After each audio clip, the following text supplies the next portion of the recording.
Zuma expresses regret at the death of Gaddafi, and ANC denies breakdown in coalition with the NFP. With this update, I'm Khabi Malatzin. President Jacob Zuma has expressed regret at the brutal death of former Libyan President Colonel Muammar Gaddafi. Gaddafi was captured and killed in his hometown of Sirte yesterday. Libya's National Transitional Council has denied that Colonel Muammar Gaddafi was executed. President Zuma has held bilateral discussions with his counterpart Obiang Nguema of Equatorial Guinea at the Union Buildings in Pretoria. Zuma says it would have been preferable if Gaddafi could have been sent to the International Criminal Court rather than being killed. But I would have expected, particularly given the fact that there was a warrant of arrest for Colonel Gaddafi, and that those who would have found him would have known that given the allegations against him, perhaps the most acceptable route would have been to arrest him and hand him over to the International Criminal Court. But of course he was killed. If those who are fighting for democracy in Libya made such allegations, and I'm sure they would have been happier that this man goes to answer. The United Nations High Commissioner for Human Rights, the Russian government, and one of Gaddafi's wives have all joined the call for an investigation into his death. Russian Foreign Affairs spokesperson Konstantin Kosachev says images of Gaddafi's death look like a mob lynching. A television station based in Syria says Gaddafi's wife has asked for a UN investigation into his death.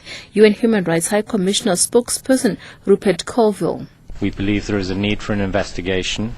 More details are needed to ascertain whether he was killed in some form of fighting or was executed after his capture. The two cell phone videos that have emerged, one of him alive and one of him dead, taken together are very disturbing. The ANC in KwaZulu-Natal has denied that its coalition with the National Freedom Party is about to collapse. Recently, NFP councillors in the Matuba municipality defied the ANC-NFP coalition agreement and voted with the IFP to unseat the ANC mayor. ANC Provincial Secretary Sihle Zigalala says they're in talks with their members and the NFP leadership to resolve the matter. Zigalala says it's premature to label the coalition as a failure.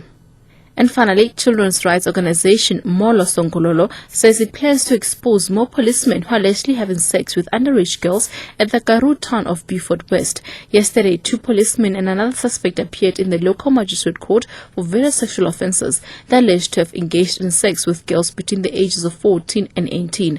They were remanded into custody and will appear in court again next week. Molo Songololo's Yuna Witzel says law enforcement officials should not be exploiting children for sex. I'm currently waiting for the office of the Minister of Community Safety. They are going to meet with the children and their parents and me, myself, and then we will push because other names also came up. This morning a new case also came up where a policeman stays with a 15-year-old girl here in Beaufort West. You can always catch the latest news on the hour on SBC radio stations and anytime here on Newsbreak Option 1.